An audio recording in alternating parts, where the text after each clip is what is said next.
Show me what you got. How do you know these things? You mean I'm right? Hello, welcome to Steelers Sanctuary. If you're tuning in today looking for a draft profile, got something a little better for you. It's Tuesday, and what that means, it's mock draft day. So we're going to look at a draft. I've been using the PFF mock draft simulator, but now you can see I have Sportskeeda up on the screen. A friend of the program, Tony Pauline, works for Sportskeeda, and let's take a look at what we got. We got 7 rounds, fast speed. We want to move. We don't want to spend too much time looking at what everybody else did. And you can see I have the Steelers highlighted in green. So without further ado, let's get it going. All right, it's flying down the board. It will come to us. One thing I do like about this simulator, pops the trades right up so we can see them. So let's take a look. Denver wants to give us the 28th and the 60 for the 21st and the 163. I kind of like that idea. And let's see what else we got. We also have Tennessee offering us the 35. I like Denver's offer a little better than that. And then the Rams are offering pick 26 and 90. So if I'm going to trade, I'm going to trade with Denver. But let's just take a look and see who's on the board. The guy I love here, Kenneth Grant, is gone. So see a couple of tight ends here. If Dave was doing this mock draft, he'd probably pick Tyler Warren and run. Just judging by what's here, though, I kind of like the idea of trading down in this spot. So we're going to accept Denver's trade offer. Okay, so now we get here, and now they want to trade 28 and 83. Kansas City does for the 31 and 63. I'm very tempted by that as well. And then 45 and next year's second from Indy. Let's just take a look who's here. Boy, Tyler Warren is still on the board here. Siobhan Revelle, who I like more than love now because a little bit concerned that words out he may not run at his pro day. So again, based on what I'm seeing here, Matthew Golden's awfully tempting. Let's go back and look at the trade offer. Yeah, I'm going to accept it. We're gonna gather some more assets. So okay, yeah, we took 2 trades right off the bat. Let's see what happens. All right.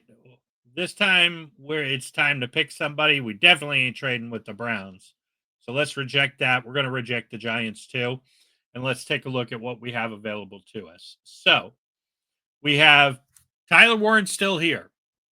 Personally, we paid Pat Freiermuth $48 million. I do think Warren is good. He's just got those kind of short arms. And it doesn't, getting a tight end, I know some people think he's generational. I don't. I think he's going to be a good player. Kind of like the kid from Michigan a little more, to be honest with you. So let's take a look. We've still got Revelle. We got Barron, who's an interesting nickel corner. But a guy here, look, we need a wide receiver. And if you watched the podcast last night, I don't necessarily think Matthew Golden is a true number one. He's so smooth. He does everything well. Nice route runner, and you just can't deny the speed. The Steelers need speed. So based on the fact we traded back twice and picked up capital, I'm going to go Matthew Golden here. Let's see what happens when we start gathering our picks. So Tampa Bay wants to do the 53rd and the 7th. Nope. 61 in next year's 3rd. Interesting, but no. Well, let's take a look and see who's available. Quinshon Judkins is an interesting name. I think it's a little early for him. Look, I know we don't need a safety, but when a 6'3" guy who runs in the 4-3s, who can play nickel, he can play safety. If you don't think a guy like that is valuable to your defense, I'm going to point you to Kyle Hamilton, who is much slower than Emmanwori. I'm going to pick Nick Emmanwori here. Kind of satisfies a corner safety need. Just a thumper. We'll put this guy in the middle of the defense and they'll figure it out. Right? Could also play a little nickel linebacker too. He's a good tackler. So we're going to take Nick Emmanwori here. So now for pick 60, Dallas wants to give us 2. No. We're going to pick here as well. So now taking a look here, so far, we've got Matthew Golden and Nick Emanwuri. We know we need some defensive line help. Typically, Texas A&M, Ramon Foster, if you watched him on the Steelers combine coverage, typically Texas A&M defensive tackles have not panned out. Defensive linemen have not panned out. I don't know why that is. Dave made a good point on the podcast when we were discussing this. All it takes is one. And when I'm looking at this board right here with what's available, I'm not going to reach too far down the board here, although I do like Maxwell Hairston. We do have some other picks. I'm going to go ahead and take the physical specimen here and rely on the fact that of Dave's wisdom that at some point one of the Texas A&M guys have got to pan out. We got another pick here. 63. We certainly aren't trading with Philly because we don't trust Howie Roseman. Not that he's not a great GM. Just if he's offering you, you should be worried. Certainly not going to trade with Tampa Bay here, so let's reject it. Let's take a look at 63. So far, we've addressed the wide receiver with maybe the smoothest wide receiver in the draft, Matthew Golden. We've got just a big best player available, huge playmaker, Nick Emanwuri. And we've got Shamar Turner, who may be the most impressive draft specimen this side of Kenneth Grant at the defensive line position. So now we're taking a look here. What have we got available to us? We've got Gray Zabel, for some reason, is still sitting here. I don't think that'll be true. We got Max Hairston. This is a guy I really like. He also ran a really good time at the combine. He's played a lot of outside corner in college. I do believe at being 5'11", because he struggles against bigger receivers, that moving him into the slot can really help him. And at this point, based on where we are in the draft, I kind of like the idea of getting him here. But we also need a running back. And I see a couple of guys I really like here. Cam Scatabo, Trevion Henderson, Dylan Sampson. I think based on the Steelers' relationship with Ohio State, and at this point, because of our trades, the Trevion Henderson is a luxury we can afford here. And based on these backs, I'm intrigued by Scatterbout, but I think Trevion Henderson is more of a sure thing. All right, so moving down the board, we're in round 4. This will be our last pick until the 7th round because of our trades. So again, let's take a look at what we've picked up so far. We've got a great wide receiver, defensive playmaker, a defensive lineman, and we've got a running back. So we're progressing nicely towards what we need here. So if I'd known Tootin was going to be on the board here, I might have done something different in the 2nd round, but I'm okay with the Trevion Henderson pick. So looking at everybody who's available here,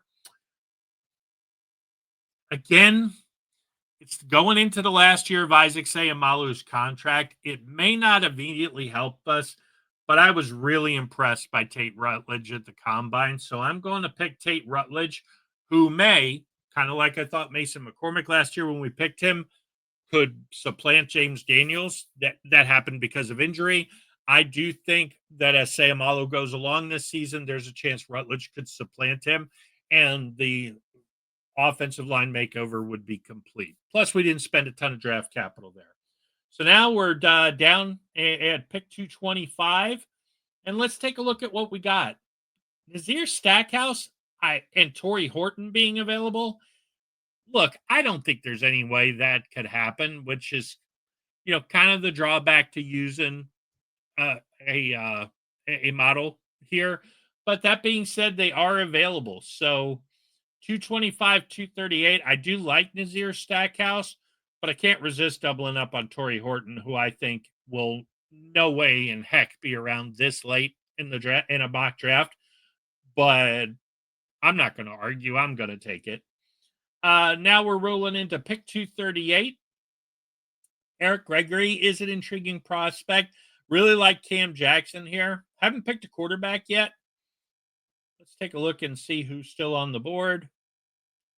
Yeah, not overly enthusiastic about any of these quarterbacks here. So let's go back. I do like Cam Jackson a lot, so I'm going to double down on defensive line here. I think he's a guy who can really help us. He's a bigger guy. That being said, he's going to take some work, but at pick 238, can't argue with it here. So now the final pick of the draft here for us of this mock. Marcus Yarns is very interesting to me. Normally, I wouldn't double down on rookie running backs, but it could save us some money in free agency. I do not like the idea of bringing Najee Harris back. I'm not for bringing in the Blue Cross Blue Shield contingent with J.K. Dobbins. That being said, if either one happens, okay, sure, there's no way we double down. But I'm going to assume for a second the Steelers do not pick up a running back in free agency. And this guy, Marcus Yarns, has some intriguing upside. He could be a guy who, as a third back, could really force some things here.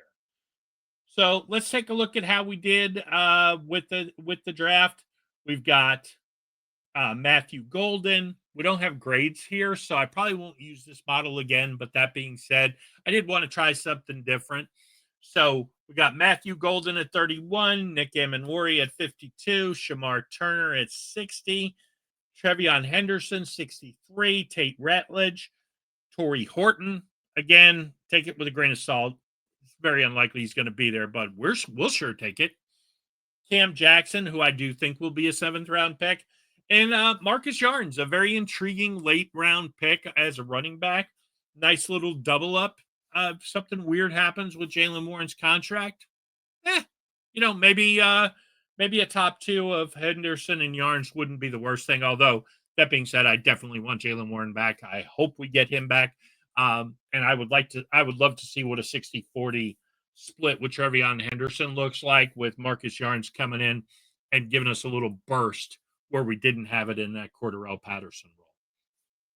That's what I got this week. Tell me what you think.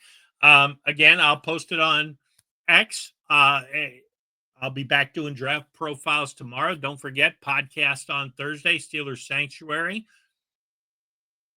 If you got anybody in particular you want me to preview, hit me up on X and let me know. Otherwise, see you tomorrow.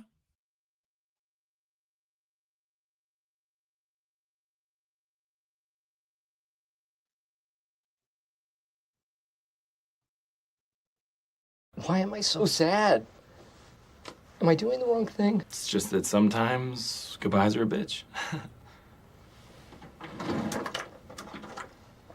T-shirt idea. Goodbye stink. I will see you tomorrow at lunch. I am looking forward to lunch.